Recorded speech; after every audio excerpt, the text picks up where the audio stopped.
Welcome to my channel. KP के board class 10th mathematics के lecture series जारी है हमारी।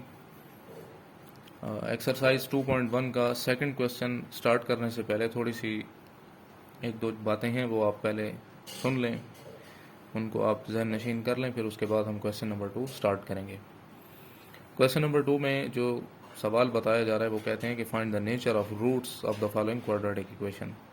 तो नेचर ऑफ रूट्स क्या होती है, इसका मतलब ये होता है कि नेचर ऑफ रूट्स मतलब कि रूट्स किस तरह के होंगे। जब आप किसी भी क्वाड्रेटिक इक्वेशन को सिंप्लीफाई करेंगे तो उसके रूट्स किस तरह के होंगे, क्या क्या चीज़ें उसमें पॉसिबल हो सकती हैं। तो उसमें 3 केसेस हैं बेसिक। पहला केस है कि अगर हमारे पास जो डिस्क्रिमिनेंट है b² - 4ac वो 0 आ जाता है, नेगेटिव पॉजिटिव दो वैल्यूज सेम आ जाती हैं, अपोजिट साइन के साथ आप उनको कैंसिलेशन करते हैं उनकी, तो इज इक्वल टू 0 आ जाता है।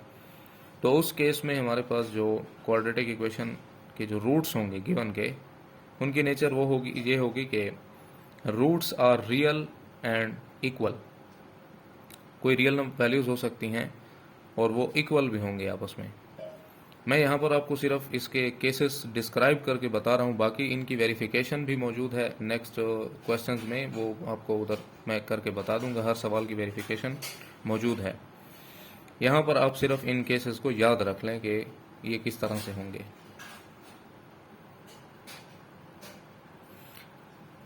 नेक्स्ट जो हमारे पास सेकंड केस है वो है b² - 4ac is greater than 0। यहाँ पर इक्वल टू 0 आया था पिछले केस में और यहाँ पर है ग्रेटर देन 0। तो इसमें आपने क्या करना होगा, then the roots are real, unequal and irrational. अब इस केस में हमारे पास दो बातें हैं कि अगर हमारे पास जो b² - 4ac की वैल्यू जो है वो पॉजिटिव आ गई है, greater than 0 mean positive value, तो उस केस के अंदर हमारे जो रूट्स आएंगे क्वाड्रेटिक इक्वेशन के वो रियल होंगे, कोई रियल वैल्यू हो सकती है, अनइक्वल भी होंगे और इरेशनल भी होंगे। मीन्स के कोई ऐसी वैल्यू आएगी जो कि non repeated, non terminating behaviour उसका होगा।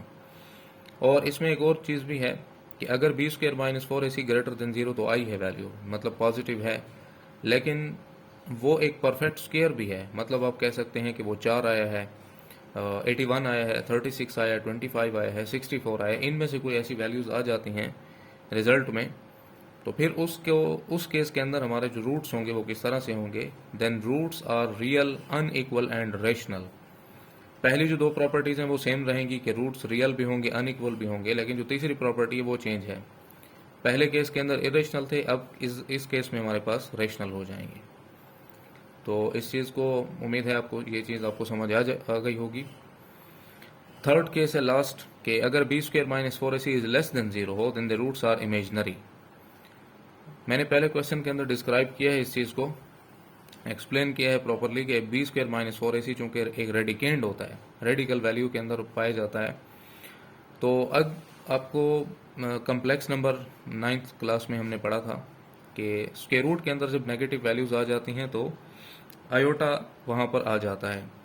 सो इस दफ़ा जो हमारे रूट्स हमें मिलेंगे क्वाड्रेटिक इक्वेशन के, वो रूट्स क्या होंगे, इमेजिनरी होंगे। Thanks for watching.